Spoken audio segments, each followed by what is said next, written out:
बिस्मिल्लाहिर्रहमानिर्रहीम अस्सलाम वालेकुम। इस वक्त इतनी खतरनाक सूरत हाल पैदा हो चुकी है यूक्रेन के मामले की कि जंग बिल्कुल सर पर आकर खड़ी है। और आप इमेजिन कर लें कि अमेरिका ने यह बयान दिया है कि किसी भी वक्त जंग छिड़ सकती है और रशिया हमला कर सकता है। कहा कि जब ये हमला करेगा तो उसके बाद इसका कोई पॉइंट नहीं रहेगा और तमाम ऑप्शंस सामने हैं। यानी इवन के न्यूक्लियर की बात हुई तो उन्होंने कहा तमाम ऑप्शंस टेबल पर है। यानी ऐसी भी सूरत हाल पैदा हो सकती है कि रशिया हमला करे, फिर बैलिस्टिक मिसाइल, न्यूक्लियर वॉरहेड और ये तमाम चीजें एक बड़ी एटमी जंग में बदल जाए। और इतनी खतरनाक सूरत हाल पैदा हो रही है कि आप इमेजिन कर लें कि इस वक्त अमेरिका ने सेक्रेटरी ब्लिंकन को भेजा है यूक्रेन में और वो वहां पर गए हैं और वहां पर जाकर उनको कहा है हम आपके साथ खड़े हैं इस जंग में। और अमेरिका ने उनको असलहा देना शुरू कर दिया, नेटो ने उनको असलहा देना शुरू कर दिया। और आप हैरान होंगे कि उनको किस तरह की चीजें मिल रही है। इस वीडियो की अहम डिस्कशन चलती रहेगी, लेकिन इससे पहले आप वीडियो को लाइक करें, हकीकत टीवी को सब्सक्राइब कर लें और बेल आइकन पर जरूर क्लिक करें। मिलिट्री मैनोवर, नेटो के एयरक्राफ्ट उनको मिल रहे हैं और उसके अलावा तमाम हर तरह के जो हथियार हो सकते हैं वो उनको दिए जा रहे हैं कि रूस पर चढ़ाई कर लो और जंग के लिए तैयार रहो। अब इस जंग के अंदर इसराइल, भारत, अमेरिका और दुनिया की बड़ी ताकतें पूरे वेस्ट समेत, कनाडा समेत वो यूक्रेन के साथ खड़ी होंगी।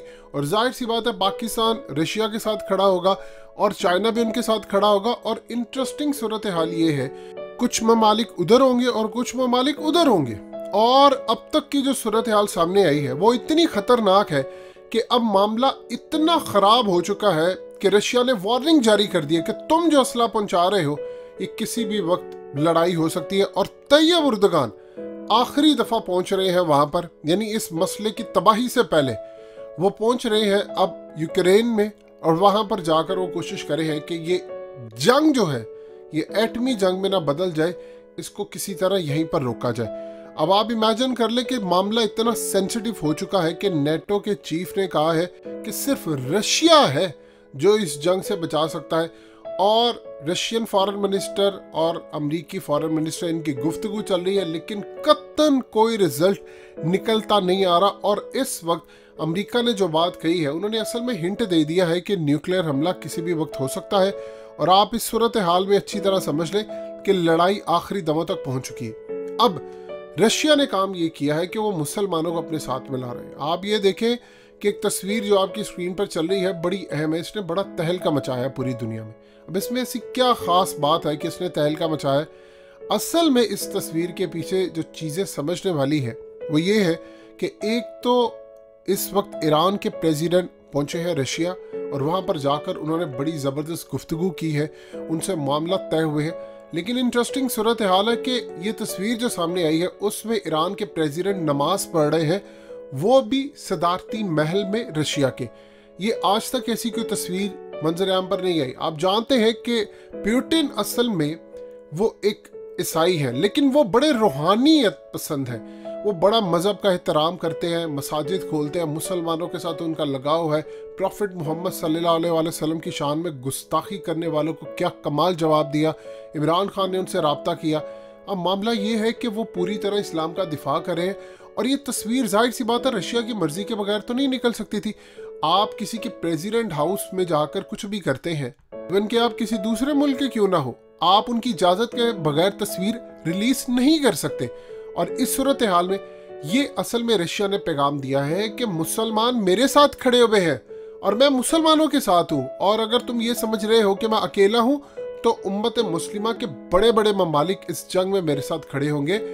इमरान खान को उन्होंने अपने साथ मिलाया है, उन्होंने चाइना को साथ रखा है। अभी तो आप देखिए एक चीज़ आपको नज़र आ रही है कि सारे कह रहे हैं जी हम इस जंग में नहीं आना चाह रहे, ये यूक्रेन का मामला, भारत कह रहा है हम नहीं आना चाह रहे। आप देखेंगे कि जब ये जंग शुरू होगी तो सारे एक एक साइड लेंगे, क्योंकि आप बगैर साइड लिए ऐसा नहीं हो सकता। हम बयानात तो देंगे कि जंग नहीं होनी चाहिए, ये नहीं होना चाहिए, वो नहीं होना चाहिए, लेकिन आफ्टर ऑल जब ये लड़ाई शुरू होगी, जब मिसाइलों की भरमार होगी तो फिर सूरत हाल क्या होगी? रशिया ऑलरेडी कहता है कि यूक्रेन मेरा हिस्सा है, क्योंकि उसका प्लान ये है कि जो सोवियत यूनियन की स्टेट टूटी थी उनको वापस लेना है। देखिए अब ये जो न्यू वर्ल्ड ऑर्डर की सूरत हाल है, हर कोई अपना अपना एक ऑर्डर दे रहा है। चाइना कह रहा है मैंने ताइवान को शामिल करना है, साउथ चाइना सी के समंदर मेरे हैं। इसी तरह अब रशिया कह रहा है मैंने चीज़ें लेनी है, इसराइल कह रहा है मैंने ग्रेटर इसराइल बनाना है, वो कह रहा है कि मिडिल ईस्ट की रियासतें मेरी है, भारत कहता है हम अखंड भारत बनाना चाहते हैं।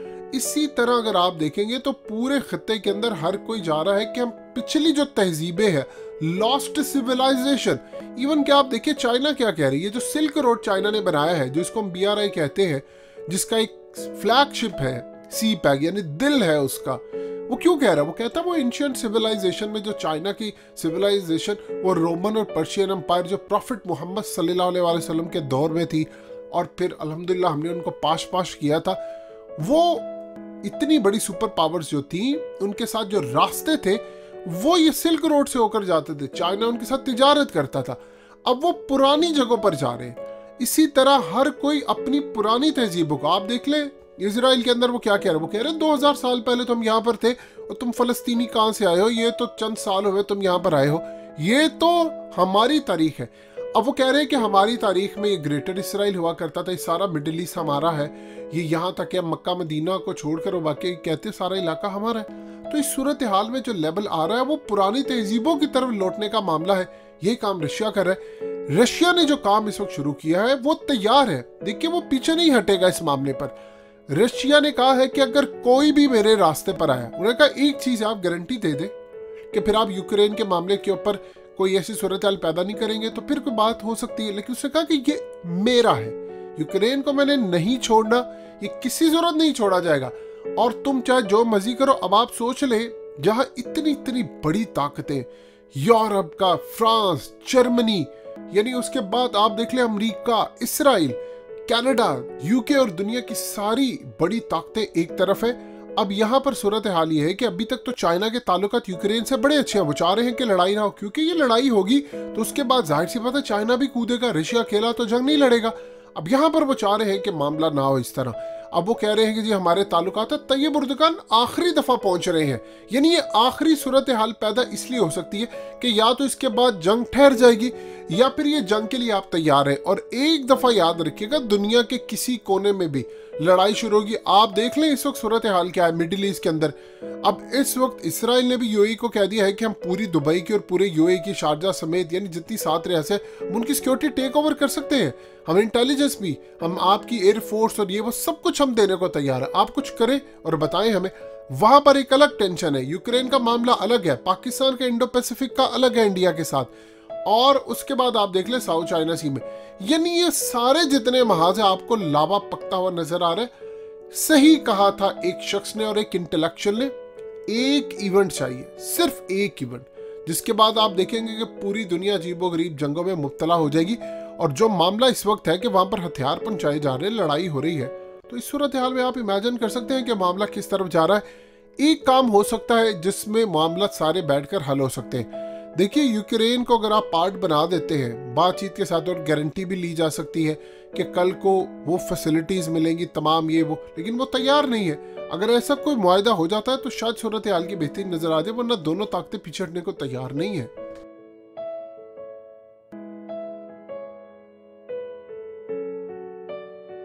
हकीकत टीवी को सब्सक्राइब करना मत भूलें, वीडियो को लाइक करें, शेयर करें और कमेंट सेक्शन में अपनी राय का इजहार जरूर करें।